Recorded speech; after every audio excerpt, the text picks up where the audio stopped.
Bonjour à tous, bienvenue sur le plateau de Matin d'Afrique. Je suis heureuse de vous recevoir à cette heure de la journée. Il est 8 heures partout chez nous en Côte d'Ivoire, 1 heure de plus au Cameroun et en Angola. Dans tous les cas, vous faites bien de nous suivre, mesdames et messieurs. Et bien, aujourd'hui, au menu de ce Matin d'Afrique, nous aurons notre consultant, le pasteur Boabulé Juste. Avec lui, et bien, nous allons donner quelques conseils à une personne qui nous a fait parvenir son courrier.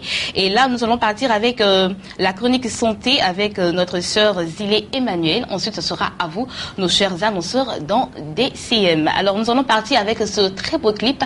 Le temps pour vous de vous permettre de mieux vous installer. À tout de suite.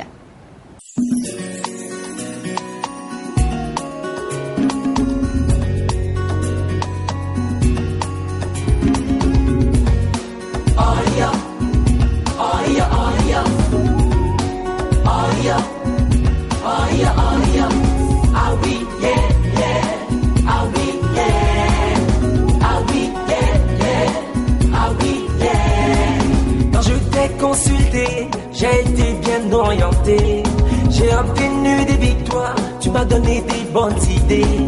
J'ai bien voulu faire de moi-même sans pourtant te solliciter. Mais aujourd'hui je reconnais que t'es le souverain potier. Saint-Esprit, t'es le meilleur conseiller.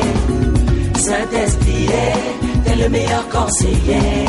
Tu m'as donné des stratégies pour réussir aujourd'hui. Une joie immense m'envahit, oh, ta voix est un bon guide. Marcher sous ta direction, c'est accepter de vivre. Tes conseils m'ont permis de repousser toutes mes limites. Hey. Saint-Esprit, t'es le meilleur conseiller. Saint-Esprit, t'es le meilleur conseiller. Saint-Esprit, t'es le meilleur conseiller. Saint-Esprit, t'es le meilleur conseiller. C'est vrai, t'es mon conseiller. Non, personne ne conseille comme toi. It's true, you are my counselor. Nobody can advise me like you. Yeah. Saint-Esprit, t'es le meilleur conseiller. Saint-Esprit, t'es le meilleur conseiller.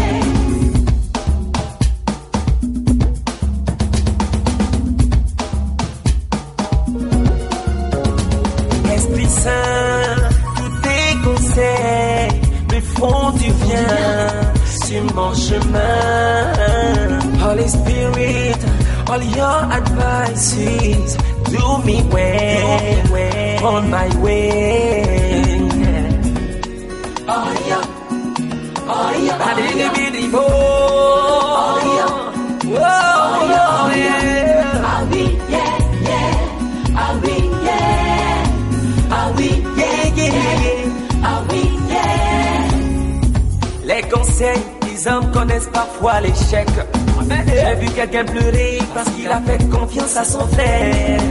Mais toi, c'est le saint, tu es bon, tellement bon. Ta parole vient toujours pour construire, éclairer. Holy Spirit, you are the best counselor. Holy Spirit, you are the best counselor. Holy Spirit, Holy Spirit, you are the best counselor. Holy Spirit, you are the best counselor. It's true, you are my counselor. Nobody can advise me like you, yeah. Tous tes conseils m'ont permis de repousser toutes mes limites. Tous tes conseils m'ont permis de repousser toutes mes limites. Tous tes conseils m'ont permis de repousser toutes mes limites.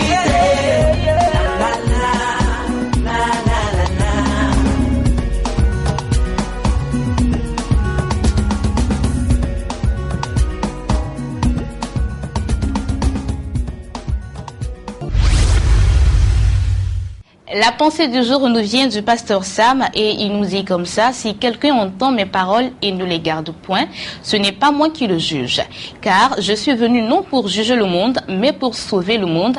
Et cela nous vient du livre de Jean 12, verset 47. J'espère que vous allez commencer votre journée avec cette très belle pensée du pasteur Sam. Alors nous allons partir avec le pasteur Boisbilé Juste, et avec lui aujourd'hui nous allons donner quelques conseils à une dame qui nous a fait parvenir son courrier par mail, matindafrique@yahoo.fr, c'est l'adresse.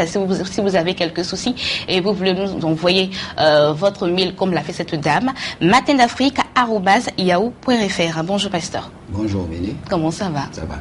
D'accord. Alors, nous avons une sœur qui nous dit comme ça aujourd'hui: bonjour pasteur, j'ai la rage au cœur à cause de ma fille qui vit avec quelqu'un sans être mariée. Comment me comporter à son égard? Voilà le problème de cette dame. Moi je crois que tantôt tu le disais, c'est à cette dame qu'on va s'adresser, mais au travers d'elle, plusieurs qui suivent. Oui, parler à plusieurs personnes qui nous regardent. Dans les détails, elle a dit qu'elle a donné une éducation chrétienne à sa fille et au finish, elle s'est retrouvée dans cette situation et c'est ce qui l'irrite le plus. Je crois que c'est une expérience triste pour elle, et c'est triste parce que pour des parents chrétiens, quand ça tourne comme ça, on est plus ou moins déboussolé, on ne sait pas à quoi, on pense plus à soi qu'aux enfants. C'est pourquoi je parle de triste expérience. Mais elle n'est pas aussi triste que ça. Et souvent on entend dire, je préfère même qu'elle soit morte même que d'aller faire ça. Mais je ne crois pas que ce sentiment-là soit réel. C'est peut-être, mais ce n'est pas très loin. Ce n'est pas très loin de la réalité. Et c'est ce qu'il ne faut pas. Il ne faut pas exprimer ce sentiment. Mais il faut dire aussi à cette dame-là que nous la comprenons, c'est l'expression d'un souci profond, d'une mère qui voulait autre chose que la situation que sa fille vit. C'est la douleur d'un parent. Ça, il faut le reconnaître. Oui, elle aimerait bien voir sa fille mariée dans son foyer. Quoi que fasse un enfant, il demeure votre enfant, hein, Béné. D'accord avec moi? Oui. De toute façon, c'est votre enfant, c'est votre fille. Quel que soit ce qu'elle fera, c'est votre fille. Elle a besoin de votre amour. Surtout, ne l'excluez pas de votre vie. Ne l'excluez pas de votre vie. Il faut toujours continuer à l'aimer comme vous l'avez toujours fait. Elle sait. Moi, je suis convaincu que cette fille-là sait que vous n'approuvez pas, disons, sa conduite. C'est pour cela qu'elle hésite souvent à vous rendre visite. Parce que pour vous, lui rendre visite serait, disons, approuver l'acte qu'elle a fait. Bien plus, il faut lui rendre visite. Sans pour autant, disons, les accuser, sans pour autant, disons, leur faire la morale.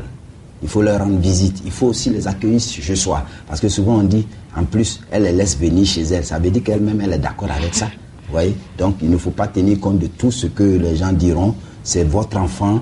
Il faut, disons, les accepter. Il faut les recevoir chez soi. Sans pour autant, c'est-à-dire, il y a une nuance qu'il faut faire. C'est pas parce que vous les acceptez que vous approuvez ce qu'ils font. Ou alors que vous cautionnez ce qu'ils font. C'est différent. C'est-à-dire, vous les aimez. L'amour n'est pas, disons, ne conditionne pas l'approbation. C'est-à-dire, vous n'approuvez pas, mais il faut les aimer. Parce que le jour où on ne le souhaite pas, le jour où cette relation-là se brise, on ne le souhaite pas, hein, mais ça peut arriver. Parce que c'est une relation plus ou moins illicite. Le jour où ça ne va pas, vous pourrez en ce moment aborder votre enfant. Parce que si maintenant vous mettez des barrières, quand elle va se retrouver seule, en train de, disons, de vivre une situation dramatique parce que le monsieur se serait cassé, vous ne pourrez pas l'approcher. Parce que déjà, vous avez mis un mur entre elle et vous. Alors que si vous continuez de l'aimer, continuez de lui manifester de l'amour, sans la juger ou alors sans lui faire la morale, sans la regarder avec des yeux tout petits comme ça, le jour où ça se brise, vous pourrez aider votre fille à recoller les morceaux de sa vie qui étaient éparpillés par cette situation. Donc, il faut surtout garder cette attitude. D'accord. Ne pas juger. D'accord. Ne pas juger, mais là, sa fille vit avec son homme sans être mariée légalement. Et là, si elle lui rend visite, comme vous l'avez dit tout à l'heure, hein, elle va sans toutefois accuser. Mais qu'est-ce qu'elle doit faire vis-à-vis de son mari? du monsieur. Oui. Je crois le sentiment qu'elle éprouve ici, c'est surtout vis-à-vis de ce monsieur, mais comme elle n'a pas de droit sur lui, c'est sur sa fille qu'elle a des droits. Elle n'a pas de droit sur lui. Mais elle ne peut quand même pas pousser sa fille à obliger l'homme à se marier avec elle. Ben, c'est ce qui aurait été souhaitable pour elle, que ce soit une relation formelle. Parce que, vous voyez, elle a dit, il n'est pas venu se présenter à la maison. Ça a été peut-être, comme on le dit, entre griffes, un coup de foudre. Quelque part, ils se sont rencontrés et puis bon, ils se sont mis ensemble, sans que les parents n'en soient informés. C'est-à-dire, il n'y a rien eu de concret. Donc c'est d'officiel. C'est ce qui fait qu'elle dit elle a la rage au cœur. Parce que c'est comme si la fille était tombée du ciel, qu'elle n'avait pas de parents. Et puis lui, c'est la coule douce, sans tenir compte qu'elle a des parents. C'est-à-dire, on ne voit même pas un acte qui approche un peu, disons, le fait d'honorer les parents. En fait, c'est de ça qu'elle souffre, je crois. Mais s'il faisait un premier pas, je crois que la rage de cette femme-là, surtout, pas la rage, disons, la colère, ce qu'elle vit comme stress va disparaître. Alors, ce que moi j'aimerais savoir, ne peut-elle pas aller vers l'homme et puis parler en tant que parent avec l'homme? Oui, c'est aussi souhaitable. C'est souhaitable qu'elle parte vers ce dernier-là et lui parler. Mais vous voyez, souvent, quand ce genre de situation arrive, les gens préfèrent rester dans leur coin et puis bon, tirer à boulet rouge sur la personne et surtout en vouloir à celle qui est sa progéniture. Qu'elle se souvienne de Luc 15, l'enfant prodigue. Quel que soit ce que l'enfant va faire, il partira, mais un jour il reviendra. Quand il revient, il faut l'accueillir. D'accord. Alors, pasteur, qu'est-ce qu'on va retenir pour finir cette page? Ben, il faut dire qu'elle n'a qu'à continuer de l'aimer, de les aimer même, les deux. Elle n'a qu'à continuer parce que c'est pas à elle de juger. Tout à l'heure, vous avez lu une parole. Tout à l'heure, le Seigneur a dit qu'il n'est pas venu pour juger le monde, mais pour le sauver. Si elle tient vraiment à sa fille, si elle tient vraiment à la relation que sa fille voudrait entretenir, parce que vous savez, c'est inhérent à la nature humaine. Une jeune femme, une jeune dame de peut-être 28 ans, même 25 ans, à partir de 22 ans déjà, on sent le besoin d'avoir, disons, un chef au-dessus de soi. Donc, on est obligé de souvent faire des petites raptes, partir, revenir, mais il faut bien le faire. Donc qu'elle l'aide, parce qu'elle est là pour ça, qu'elle oriente cette fille-là dans la direction pas que je doute de l'éducation qu'elle lui ait donnée, non, mais qu'elle l'aide au maximum, qu'elle lui manifeste de l'amour, parce que la base de toute chose, c'est l'amour. D'accord. Si elle lui manifeste de l'amour, cette fille-là va revenir à de meilleurs sentiments et elle aura peut-être le meilleur beau de sa vie. D'accord, merci beaucoup. Pasteur Bois-Bilejeu, c'est bien, je rappelle qu'avec lui, eh bien, nous donnions quelques conseils à cette dame qui nous a fait parvenir son courrier à cette adresse, matiendafrique@yahoo.fr. Alors, à présent, nous allons partir avec la chronique santé avec Zilé Emmanuel. Alors, Astuce Santé, c'est avec Zilé Emmanuel et elle est là aujourd'hui pour nous parler de brûlure d'estomac. Bonjour Zilé. Bonjour Bénédicte. Comment ça va? Ça va bien, par la grâce de Dieu. D'accord. Alors, lorsqu'on parle santé, c'est forcément toi. Et aujourd'hui, tu viens nous parler de brûlure d'estomac. Oui. Qu'est-ce que tu as pour nous? J'ai de très bonnes astuces, voilà, pour nous et pour nos très chers téléspectateurs. Je vais prendre le soin de les saluer. Voilà. Bonjour et merci de suivre Béni TV. C'est à présent l'heure de votre merveilleuse rubrique Astuces Santé. J'ai décidé aujourd'hui d'aborder un thème très important, à savoir les brûlures d'estomac. Il faut savoir que lorsqu'on a des brûlures d'estomac, il existe des méthodes, des remèdes très naturels, très simples à notre portée pour les traiter. Et c'est donc aujourd'hui dans Astuces Santé, il faut prendre le soin de bien noter, il faut prendre le soin d'écouter afin de pouvoir les reproduire chez vous à la maison. Nous démarrons avec la première astuce.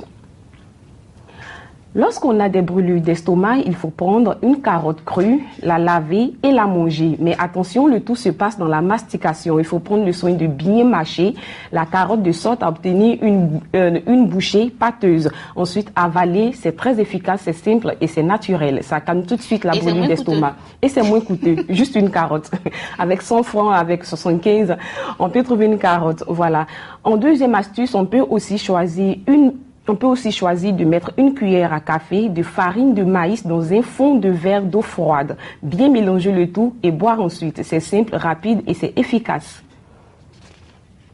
En troisième astuce, essayez de choisir des pommes de terre bien jaunes et farineuses, les faire bouillir, boire juste l'eau de cuisson une fois refroidie. Le résultat est spectaculaire. Donc, voilà. Donc tout ceci, c'est pour les brûlures d'estomac. C'est pour calmer, c'est pour soulager les brûlures d'estomac qui ne sont pas chroniques. Voilà. Il faut faire bouillir des pommes de terre, prendre des pommes de terre bien jaunes, bien farineuses, les faire bouillir, ensuite recueillir l'eau de la cuisson, attendre qu'elle soit refroidie. Voilà, et boire l'eau et c'est spectaculaire. La guérison subvient tout de suite. On peut aussi boire un demi-verre de lait froid. Ça, c'est tout simple. Un demi-verre de lait froid. Vous mélangez de lait en poudre dans un demi-verre d'eau, vous mélangez bien et vous buvez tout de suite, ça calme les brûlures d'estomac. Waouh, c'est spectaculaire ça. Oui, et c'est simple. D'accord. En cinquième astuce, on a une recette maison pour calmer rapidement les brûlures d'estomac. Voilà, vous prenez un sachet de thé à la camomille. C'est une plante qui est utilisée dans plusieurs thés. Voilà, donc vous partez dans une boutique, vous partez dans un supermarché, vous demandez un thé avec la plante de camomille. Tout de suite, vous serez servi. Voilà. Un sachet de thé à la menthe. Un clou de girofle, c'est une plante qui apparaît en ce moment à l'écran. Il y en a de frais, il y en a de secs. Voilà, à vous de choisir. Vous prenez aussi une cuillère à café de gingembre en poudre. Un jus de citron ou un sachet de thé au citron. Vous mélangez le tout dans une cafetière avec de l'eau chaude et ajoutez un peu de sucre si nécessaire et vous buvez le tout. C'est radical et ça calme rapidement les brûlures d'estomac. D'accord. En sixième astuce, vous avez enfin une banane plantée bien mûre. Voilà, vous utilisez une banane plantée, celle qu'on utilise pour faire le foutou chez nous ici en Afrique. Vous la prenez bien mûre et vous la mangez toute crue. Voilà, vous la mangez toute crue et vous prenez le soin de bien mâcher, de bien mastiquer la banane et vous obtenez ensuite une bouchée très bien pâteuse et vous avalez et les brûlures d'estomac sont tout de suite calmées. Waouh, voilà. Ça c'est super ça. C'est moins coûteux et très facile à s'en procurer, c'est ça. Voilà. D'accord. Okay. Donc c'est tout pour aujourd'hui, Bénédicte. Voilà, on a fait le tour des astuces pour aujourd'hui pour calmer les brûlures d'estomac. J'espère que les téléspectateurs ont bien pris note juste au cas où, voilà, afin de pouvoir les reproduire chez vous. C'était Astuce Santé avec Emmanuel Zilé. Merci beaucoup, Emmanuel Zilé. C'était Astuce Santé, comme elle a dit. Et aujourd'hui, eh bien, elle nous a parlé de brûlures d'estomac. À présent, nous partons avec l'écran publicitaire.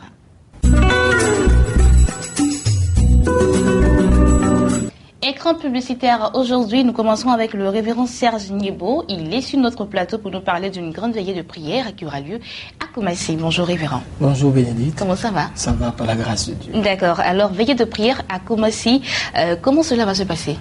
Il faut dire que cette veillée est organisée par l'Église glorieuse internationale du Saint-Esprit qui a pour habitude d'organiser cette veillée et nous sommes, je dirais, à notre 23e édition. 23e? Oui, 23e édition. Et c'est des retrouvailles, c'est des moments de joie, des moments de bénédiction, des moments de grâce.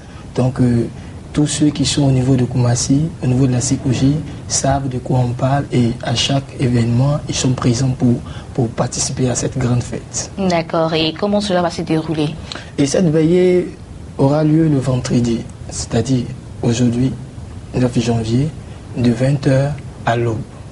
Et à cette veillée, nous aurons des orateurs.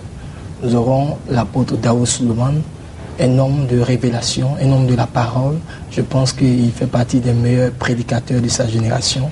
Et il sera à cette veillée-là pour nous donner des paroles fortes pour l'année 2015. Et il faut dire que pour cette année, nous avons choisi le thème qui est « L'Éternel t'accorde la délivrance ». Parce que nous sommes enfants de ce quartier, c'est notre quartier d'enfance et chaque jour nous sommes interpellés en tant que pasteurs parce que dans ce quartier, il y a la sorcellerie qui bat son plein, il y a des choses tristes qui se produisent et on nous interpelle chaque fois. Et cette année, nous avons décidé de pouvoir prendre les taureaux par les cornes et attaquer la malédiction, attaquer les œuvres de la sorcellerie, attaquer ce qui fatigue le quartier pour que cette année, ce quartier puisse entrer dans une dimension de bénédiction. Donc voilà pourquoi nous avons dénommé cette veillée l'Éternel t'accorde la délivrance. Donc l'apôtre Dao Suleiman sera là pour nous donner les clés, pour nous donner des paroles fortes afin que nous puissions rentrer dans la délivrance que l'Éternel nous a préparée. D'accord. Alors tout à l'heure vous aviez dit que c'est votre 23e édition. Pourquoi organiser à chaque fois cette veillée de prière?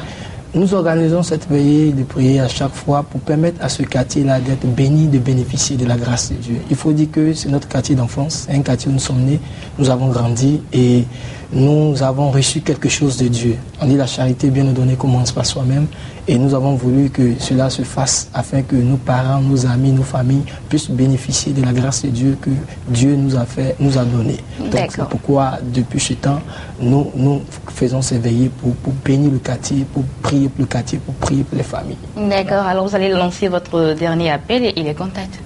Tout à fait. Je voudrais dire à tous ceux qui m'écoutent, à tous ceux qui m'entendent, de venir aujourd'hui, vendredi 9 janvier, à cette grande veillée de prière, de délivrance, de restauration. À cet effet, à cette veillée, nous faisons des dons aux veuves, aux orphelins. Tous ceux qui sont orphelins et veuves, qui sont dans ce quartier, vous êtes priés de vous rendre à cette veillée parce que nous aurons des dons à faire et des prières pour vous. Donc nous disons que celui qui rate cette veillée aura raté quelque chose de fort pour 2015. Il aura des temps de prière, de délivrance, de guérison et de restauration. Vous qui m'entendez, où vous vous trouvez, venez massivement ce soir à cette grande veillée et Dieu va faire des choses extraordinaires. Donc je dis que pour nous joindre, c'est au 07 62 55 60, au 06 42 58 99. D'accord. Voilà. Merci beaucoup, révérend Serge Niebo. Je rappelle qu'il était sur notre plateau pour nous parler de cette veillée de prière qui aura lieu à Koumassi aujourd'hui même, 9 janvier de 20h à l'aube. L'orateur, eh bien, c'est l'apôtre Dao Suleiman et le docteur Beau Roger, sans toutefois oublier le révérend Serge Niebo. Les contacts, le 07 62 55 60, le 06 42 58 99. Nous passons à présent à autre chose et cette fois-ci, nous sommes avec le prophète Israël. Il est là pour nous parler du séminaire des vainqueurs. Bonjour, prophète. Bonjour. Comment ça va? Tout va bien par la grâce de Dieu. D'accord. Alors, séminaire des vainqueurs, on en parle toujours. Effectivement. Séminaire des vainqueurs, pour dire que l'année 2015 est une année qui a été déclarée et décrétée l'année de triomphe pour les enfants de Dieu. Donc, nous disons que 2015 commence très bien pour nous parce qu'un grand séminaire, je dis bien un grand séminaire, n'est-ce pas, de vainqueurs sera organisé pendant 5 jours. Il aura une atmosphère prophétique en Côte d'Ivoire, sinon à Abidjan, et principalement à l'église évangélique La Bénédiction des 220 logements. Et je peux vous dire que un serviteur de Dieu, un prophète qui nous vient de très loin, je dirais, le nom de ce prophète, c'est Prince Ossé du Ghana. C'est un homme qui a fait ses preuves. Dernièrement, il était en Côte d'Ivoire ici et beaucoup de personnes ont été impactées par ce ministère de cet homme de Dieu. Je vous dis que, bien aimé, dans la vie, nous avons besoin de quelqu'un qui nous donne une orientation. Je parle d'un serviteur de Dieu, d'un ministre de Dieu, d'un honorable du Seigneur. Je parle de quelqu'un qui a l'appel prophétique sur sa vie. Je parle de quelqu'un qui veut avoir une orientation de Dieu pour sa vie en 2015. 2015 est une année, certainement 2014 est passé. Nous avons connu beaucoup de difficultés, de défaites en 2014. Mais en 2015 et dans le mois de janvier, le premier mois de l'année 2015, nous rentrons dans cette année 2015 avec une dimension prophétique. Et bien aimé, je peux t'assurer que pendant, nous faisons l'ouverture à partir du mercredi 21 janvier, lui à partir de 18h, ce sera l'ouverture, mais déjà à partir du jeudi, de 8h à 14h, il y a ce qu'on appelle l'école des prophètes. Vous savez, dans le livre de 2 Rois, chapitre 2, à partir du verset 3, on parle de disciples de prophètes. En Côte d'Ivoire, ici, la notion de prophète est il y a un peu de confusion, sinon un peu mal perçu, mais Dieu nous fait la grâce de nous amener un serviteur de Dieu, un prophète, un homme qui a le mandat prophétique pour éclairer tous les jeunes serviteurs de Dieu. Parce que vous savez, quand on parle du ministère prophétique, il y a des prophètes qui travaillent avec de l'eau, qui travaillent avec de l'huile, qui travaillent avec le sel. Il y a tellement d'interprétations. Des gens se disent, est-ce que ce n'est pas du fétichisme? Mais bien aimé, ce sera une occasion pour toi de comprendre ce que c'est que l'école des prophètes, de savoir qu'est-ce que le ministère prophétique. Et dans la soirée, à partir de 18h, c'est un séminaire qui est ouvert à tous. Et bien aimé, ce sera l'occasion où vous aurez, si vous voulez, vous aurez l'occasion d'entendre parler de ce qu'on appelle l'onction prophétique. Bien-aimé, on parle de l'onction prophétique, mais je veux t'inviter. Toi qui certainement souffres d'une maladie quelconque, toi qui souffres d'une pauvreté quelconque, toi qui souffres d'une difficulté quelconque, d'un blocage quelconque, il faut venir comprendre ce que c'est que l'onction prophétique et son application. Et le vendredi également de 8h à 14h, nous aurons la deuxième phase de l'école prophétique.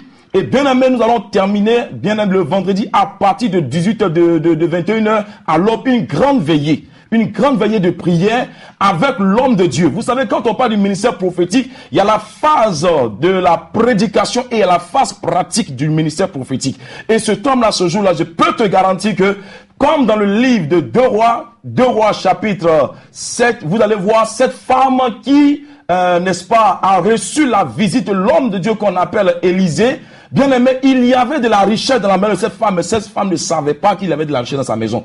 Mais quand l'homme de Dieu a révélé, cette femme, je vous dis, souffrait de 4 mots. 1, elle était veuve. 2, elle était pauvre. 3, elle était endettée. 4, elle était menacée. Mais l'homme de Dieu est venu par l'Esprit de Dieu révéler le secret de la richesse à cette femme. Et plus jamais la Bible n'a parlé encore de pauvreté dans la vie de cette femme. Je te parle à toi.